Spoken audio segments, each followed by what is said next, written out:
Christmas is near, and I am delighted that so many good boys and girls are calling my special. Hear my exciting Christmas stories. There's a new story every day, and you'll receive a free gift from Santa and me for calling. Christmas is a magic time for us all. Call me, and we'll share the magic together. Call 1-900-909-8888. Each call costs $2 for the first minute and 40.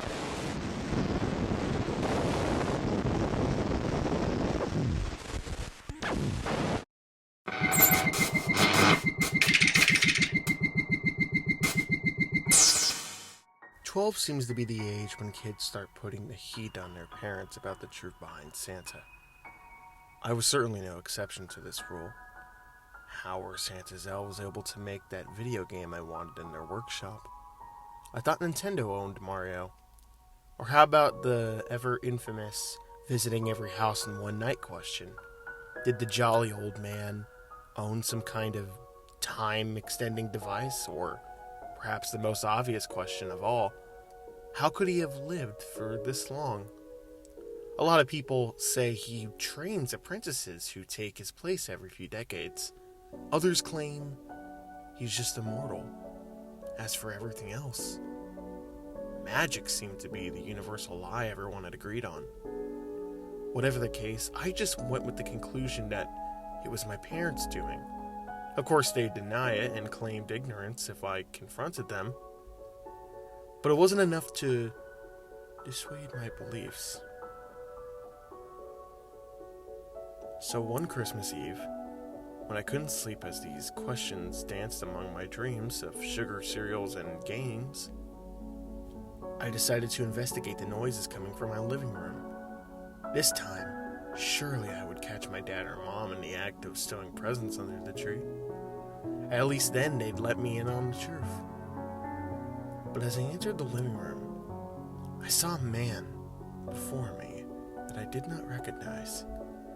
He was dressed in red and white with a slightly overweight body, and he wore a stringly fake white beard. His hair, or what remained of it, was graying around the edges of his classic Santa hat, and his eyes were wide with fright as he dropped the present under the tree. Being the intuitive youth I was, I came to one of two conclusions. Either this was a home invader stealing my family's gifts, or this was the real Santa. I opened my mouth to scream, but the man rushed towards me and covered my mouth. "Shh, shh, shh, shh," he said, putting a finger to his mouth, trying to smile. Tears began to roll down my cheeks. I was petrified of this man, and slowly he took back his hand and extended it towards me. "It's all right there, little one. You know who I am, right?" I nodded, not shaking his hand back.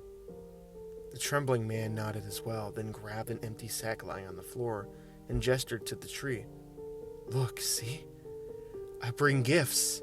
Now run along to bed, or I might have to put you on the naughty list." He started drifting towards the deeper, hearty voice stereotypically associated with Kris Kringle. But I wasn't fooled. Regardless, I wiped my eyes and began to step back from the living room, trying to create some distance between me and the stranger. The man simply watched, wiped his brow, and proceeded to approach the fireplace. I stopped and observed, confused as to how he was going to leave my house. But a blast of green flames erupted from the chimney, and the man fell back to the floor. I couldn't see his face, but I'm certain it was twisted in fear like my own. A massive, bony hand spawned from the fire, and the arm that followed was draped in raggedy fur, and then another arm, and then the skull of some wild creature with two large horns